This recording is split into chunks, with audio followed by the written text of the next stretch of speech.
अस्सलाम वालेकुम जी, क्या हाल चाल है। उम्मीद है मेरी तमाम बहनें ठीक होंगी। आज मैं जो नावल पढ़ने जा रही हूँ उसका नाम है चिरागे दिल, जिसे लिखा है फ़ातिमा अहमद ने। उम्मीद है आपको ज़रूर पसंद आएगा। मेरे चैनल को लाइक कीजिए, सब्सक्राइब कीजिए, शुक्रिया। चलिए जी, मैं आज पढ़ना बाकायदा से स्टार्ट करती हूँ। मैंने तो कभी तुमसे मिलने की चाह भी नहीं की, मेरे लिए तो यही काफ़ी था कि तुम अपनी ज़िंदगी में खुश हो।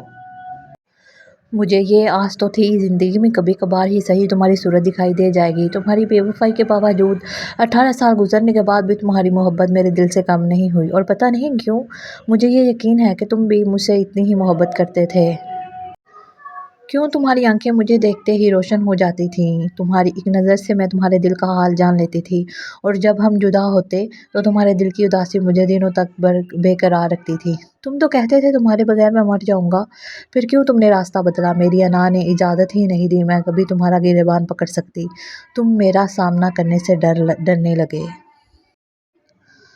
मगर लोगों से मेरा हाल ज़रूर पूछते। कभी मुझसे तो पूछा होता कि मेरी बेवफाई के बाद तुम कैसे ज़िंदा हो। तुम्हारी तो सांसें मेरे दम से चलती थी, तो अब तुम कैसे रह रही हो। दुनिया दिखावे के लिए मैंने अपने कच्ची कच्ची दिल को हज़ार पर्दों में छुपाकर एक हंसी मुस्कुराती मुस्कुराती खुशबाश लड़की का किरदार निभाया। एक अच्छी बेटी, एक अच्छी बहन, एक अच्छी बहू, बीवी और माँ का किरदार बहू भी निभाया। मगर मेरा दिल तुम्हारी मोहब्बत के चिराग से रोशन रहा, कभी इसकी लू कम नहीं हुई। सारा दिन थक हार कर मैं जब बिस्तर पर लेटती तो तुम्हारी यादें मेरे आसपास चरागाह करती, और मैं इन यादों में खो सी जाती, जैसे कि आज। अस्सलाम वालेकुम। रवीहा अपनी अम्मी के साथ बहन के घर आई तो सबको मुश्तरका सलाम किया। छुट्टी का दिन था, सब घर पर ही थे। ताई अम्मी रवीहा आई है। बांजा बांजी खुशी से चिल्ला उठे और उठकर नानी और हाला से लिपट गए। सब बड़े कमरे में जमा थे, सब बहुत खुश थे क्योंकि नानी खालाएं बहुत कम कम शबनम बाजी के घर आती। घर काफ़ी दूर जो था। शामिर भी हाला रवीहा की अम्मी से सलाम हुआ के बाद वहीं बैठ गया, कि नखियों से रवीहा को देखे जा रहा था। ज़ाहिर बांजा बांजी से बातों में मशगूल रवीहा का सारा ध्यान भी शामिर की तरफ ही था। दोनों मोहब्बत की डोर से बंधे थे और बहुत जल्द शादी के बंधन में बंधने वाले थे। शामिर की मोहब्बत भरी निगाहों से रवीहा की निगाहें हया से झुकी जा रही थीं।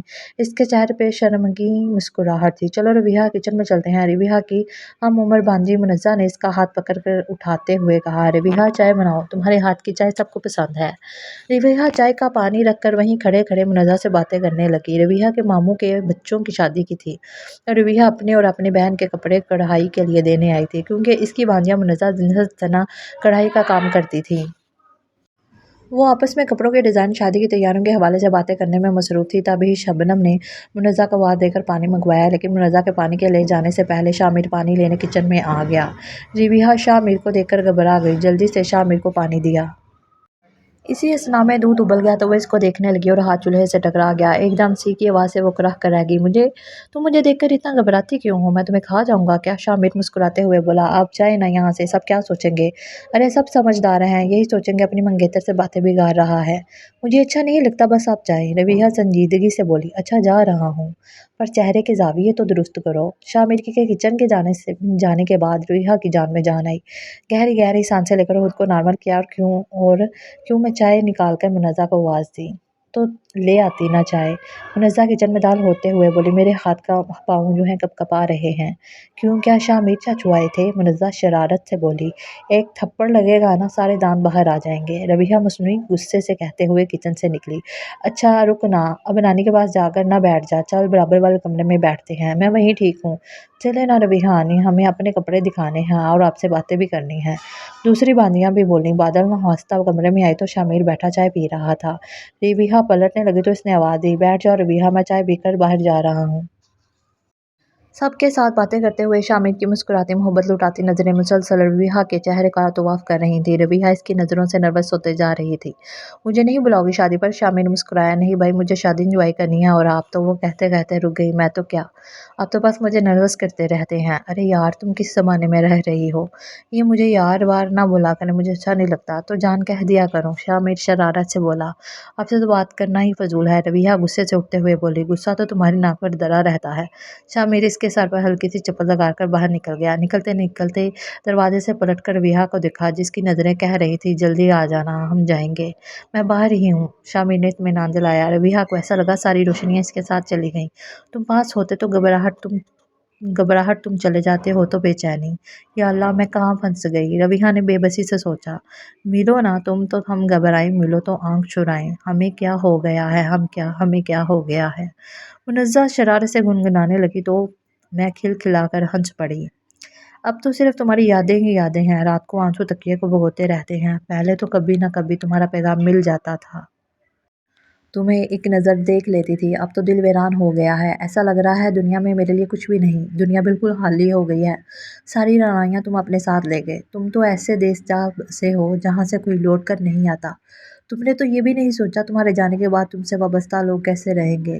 तुम्हारी ज़िंदगी के आखिरी दिनों में तुमसे मिलने आई तो तुम मेरे रोने पर तुमने मुस्कुराते हुए कहा था, बेफिक्र रहो, अभी नहीं जाऊँगा, तुम सबको पहुँचा कर जाऊँगा। पक्की बात? मैंने कहा, हाँ पक्की बात। अब कोई सदमा सहने की ताकत नहीं है दिल में। अल्लाह जब गम देता है तो इसे सहने की ताकत भी देता है। तुम बोले, मगर कुछ ज़ख्म कभी नहीं बढ़ते। मैं बोली, वक्त सबसे बड़ा मरहम है, आहिस्ता आहिस्ता सब ठीक हो जाएगा। मगर मेरे दिल को सब्र क्यों नहीं आता? क्यों तुम्हारी यादें मेरे दिलो दिमाग से निकल नहीं पाती? क्यों मैं तुम्हें भूल नहीं जाती? बाज़ार में होश हूँ, ठीक हूँ, मगर अंदर से मेरा दिल वीरान है। मेरा दिल चाहता है मैं ये दुनिया छोड़कर तुम्हारे पास आ जाऊँ और हम ढेर सारी बातें करें। काश तुम एक बार वापस आ जाओ, मैं सारी बातें सुनूंगी जो तुम कहना चाहते थे, जो तुम सुनना चाहते थे। काश एक बार फिर वक्त पलट सकता। अपनी अना के हाथों में इन लोगों को गंवा देते हैं जो हमें जान से ज़्यादा अजीज होते हैं। सारी उम्र नारसाई के गम में तड़पने से बेहतर है मोहब्बत में शराकत बर्दाश्त कर ली जाए, वरना फिर ज़िंदगी में बहुत से काश रह जाते हैं। तो मेरी प्यारी बहनों, ये था मेरा आज का छोटा सा अफ़साना। उम्मीद है आपको ज़रूर पसंद आया होगा। मेरे चैनल को लाइक कीजिए, सब्सक्राइब कीजिए। शुक्रिया।